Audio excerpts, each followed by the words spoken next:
Anaemia రక్తహీనత చాలా చాలా కామన్ సమస్య మన సమాజంలో.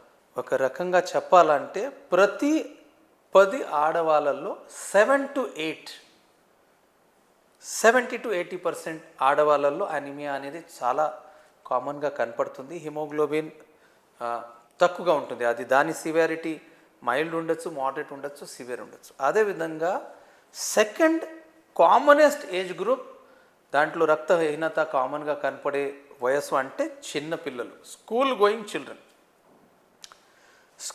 చిల్డ్రన్లో 100లో 50% పిల్లల్లో రక్తహీనత అనేది చాలా కామన్.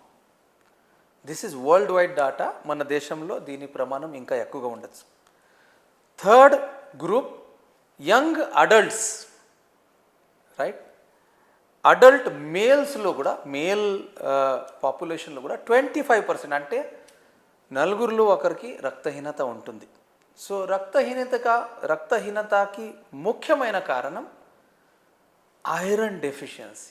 చాలా కామన్ ఐరన్ డెఫిషియన్సీ. సో రక్తహీనత వల్ల కామనెస్ట్ కారణాలు iron deficiency, vitamin B12 deficiency, folic acid deficiency. అదేవిధంగా రక్తహీనత చాలా బ్లడ్ జబ్బులకి ఫస్ట్ లక్షణం కూడా ఉండొచ్చు. సో ఉదాహరణంగా రకరకాల బ్లడ్ జబ్బులు, blood cancers, blood disorders, aplastic anaemia, right? ఇలాంటి ఆటోఇమ్యూన్ హిమోలైటిక్ అనీమియా, ఎర్ర రక్త కణాలు నష్టపోయే జబ్బు, ఇలాంటి నానా రకాల బ్లడ్ జబ్బులకి రక్తహీనత ఫస్ట్ లక్షణం ఉండొచ్చు. సో రక్తహీనత అనేది కొన్ని ఏజ్ గ్రూప్లో, ముఖ్యంగా ఆడవాళ్ళలో కామన్గా కనపడుతుంది. అయిన రక్తహీనత అన్ని ఏజ్లో కనపడచ్చు.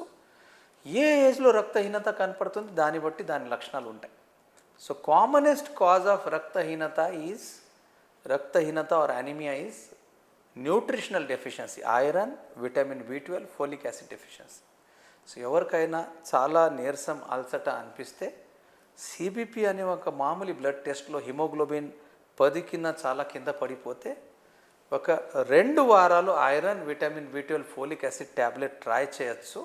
ఈ 2 వారంలో ఈ మందులు ట్యాబ్లెట్ వాడినా కూడా రక్తహీనత లక్షణాలు తగ్గకపోతే ఖచ్చితంగా మీరు బ్లడ్ స్పెషలిస్ట్ని కన్సల్ట్ చేయాలి, హిమాటలాజిస్ట్ని కన్సల్ట్ చేయాలి. ఎందుకంటే విటమిన్ డెఫిషియన్సీ, ఐరన్ డెఫిషియన్సీతో వచ్చే రక్తహీనత ట్యాబ్లెట్ తీసుకున్న 2 వారాలనే దానికి చాలా మంచి రెస్పాన్స్, మంచిగా అనిపించటం, బలహీనత, నీరసం, అలసట